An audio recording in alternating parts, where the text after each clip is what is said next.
#1 best-selling MPV dito sa Pilipinas. 39,000 na lang ang all-in down payment para dito sa ating 2025 Expander GLS Automatic.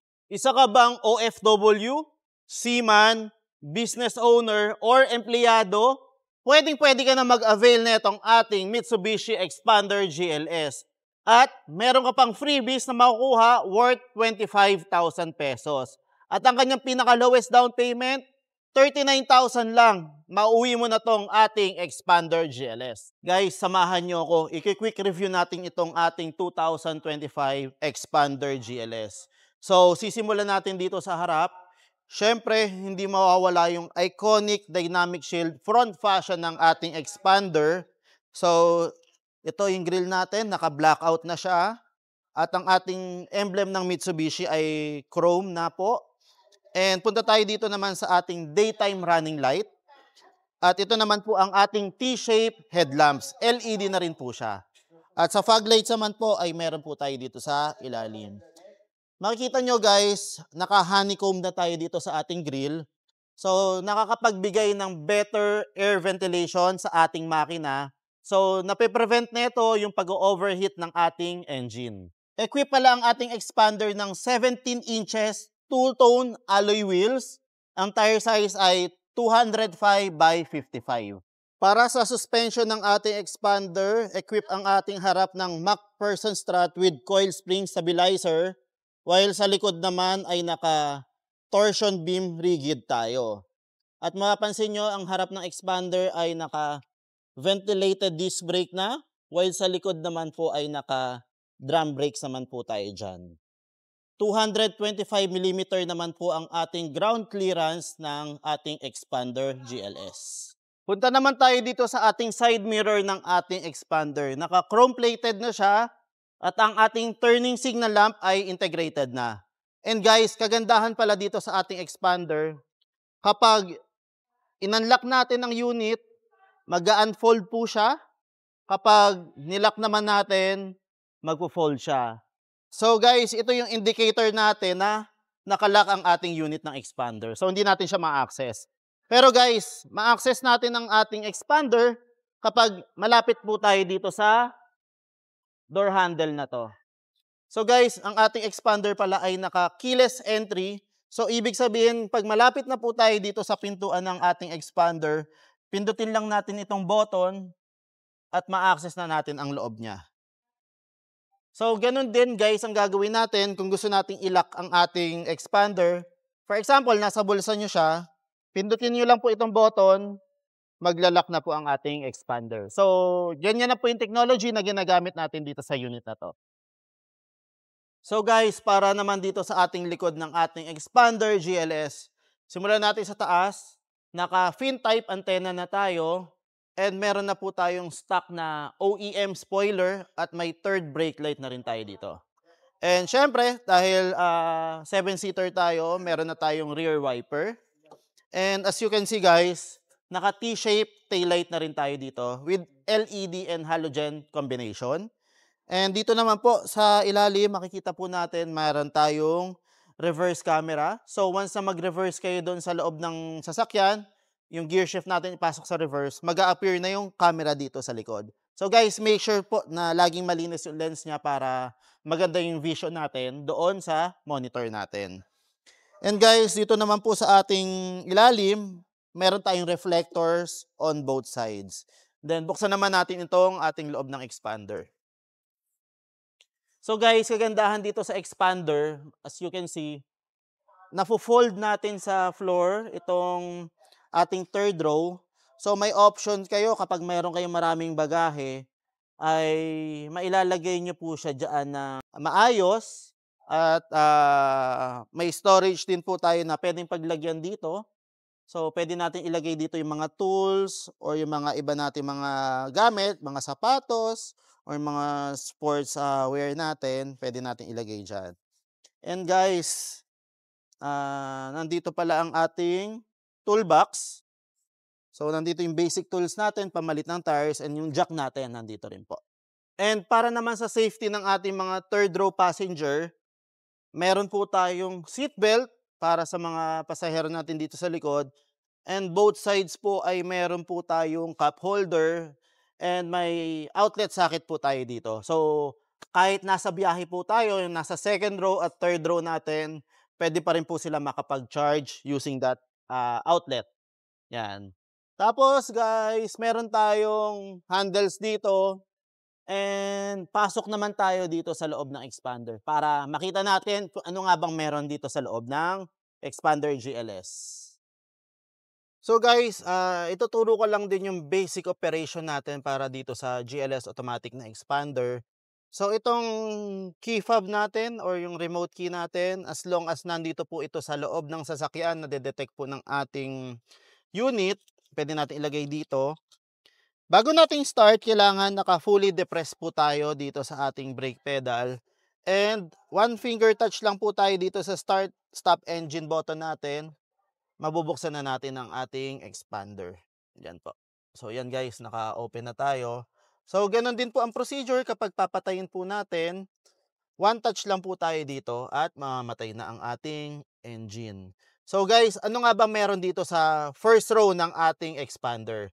So unang-una guys, since mainit, buksan muna natin yung air condition system. So paano i-operate ang ating AC system?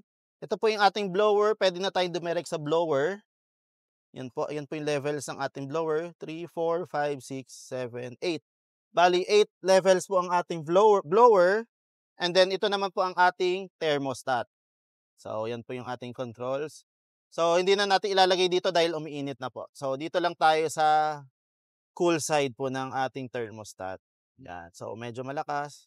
And then make sure po ang ating AC button ay laging nag-a-appear dito para malamig po yung lalabas dito sa ating mga aircon vent. And then guys, ito po yung ating front defogger. Ito naman po yung ating rear defogger. And may makikita pala kayo dito na max cool. So ang purpose ng max cool, kapag nabilad po ang sasakyan natin sa init, pwede nyo po siyang pindutin to.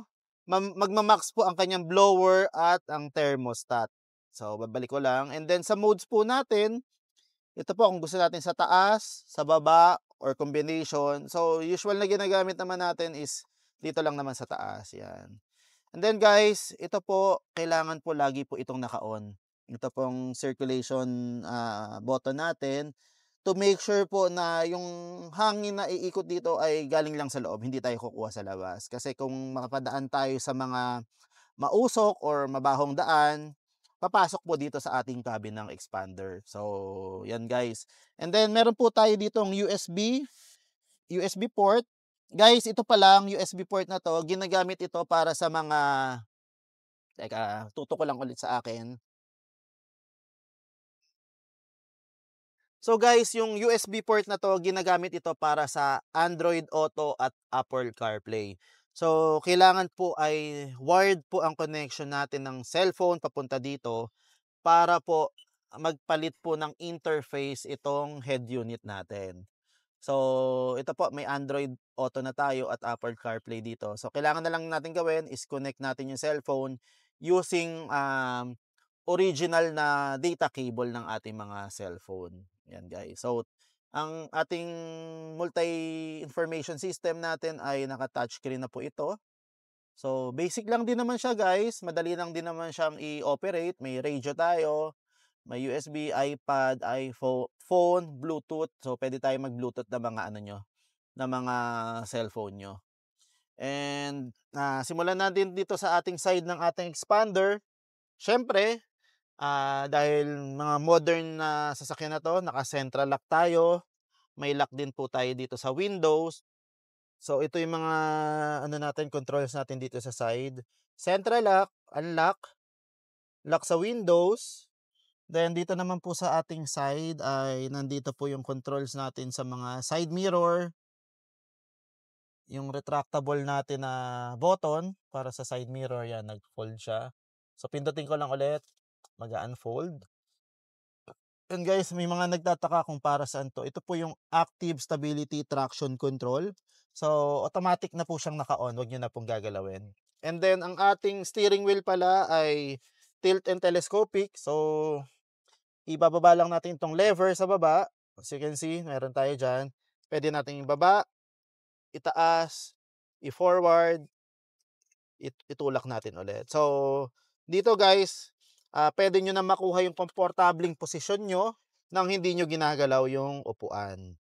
And para dito pala sa ating steering wheel ay naka 3-spoke leather wrap na tayo. Yan. And may audio controls button tayo dito. Ito yung answer and drop ng call. Pag naka-Bluetooth or Android Auto or Apple CarPlay na tayo, magpa-function na siya. And then yung voice command. Para dito naman sa kabilang side, nandito naman po ang ating cruise control. So, ginagamit itong cruise controls, especially sa mga highway o yung mga continuous driving natin para ma-retain or makontrol natin yung desired speed natin sa ganong takbo lamang or bilis. Yan. And then, ito naman po yung meter cluster natin. Yan. Basic lang din naman siya. Tapos, ito po yung mga switch natin sa ilaw. So, park light, low beam. So, ito yung park light, low beam, high beam. And then, meron din tayong fog light. Kailangan pala pag inoperate natin yung fog light, kailangan naka-on ang park light. Tapos, sabay ikot po nitong switch na to. Yan. Ito naman din po yung sa ating wiper sa kabilang side. So, hindi ko na lang gagalawin para hindi na po madumihan yung unit. So, guys, ito yung gear shift ng ating expander. So, may makikita tayo na park, reverse, neutral, drive, 2 and L. So, once na ni-reverse natin to guys, yan, mag-a-appear yung reverse camera natin sa likod. Yan. And then, pag drive naman natin, syempre mawawala siya. Ito palang 2, nag-serve siya as second gear.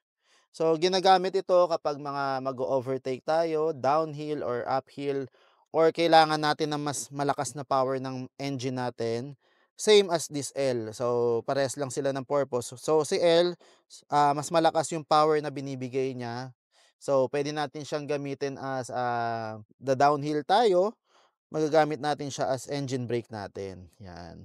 Tapos guys, ito pala, meron din tayong electronic parking brake and brake auto hold ng ating expander. So guys, paano nga ba gamitin itong ating brake auto hold function? So, pindutin lang natin muna ng isang beses. And then, mag-a-appear na dito sa ating meter cluster ang kanyang hold icon. So, pag naka-green, ibig sabihin engage siya. Bakit? Dahil nakaapak po ako ngayon sa brake pedal. At ang aking gear ay nasa drive. So, aalisin ko yung paa ko sa brake pedal. Tingnan natin kung ano mangyayari. So, aalisin natin. Inalis ko yung paa ko sa brake pedal pero hindi tayo umaandar. Dahil naka-brake auto hold tayo. At the same time, naka-drive mode pa rin ang ating gear. So, technically, dapat kapag naka-drive mode tayo, aandar na yan ng unti-unti. Pero dahil dito sa ating feature na brake auto hold, na-hold natin yung unit kahit hindi tayo nakaapak sa preno. So, yan lang naman guys yung function niya.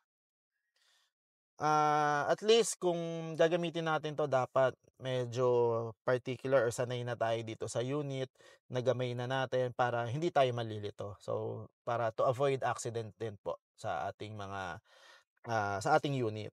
So guys, pag-usapan naman natin ilan sa mga safety features nitong expander GLS natin.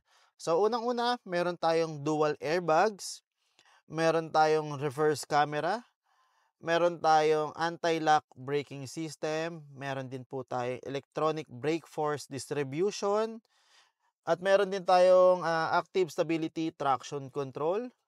At meron po tayo dito sa likod na ISOFIX. Yan po yung anchor para mailak natin yung mga car seats ng ating mga anak or kapamilyang mga bata.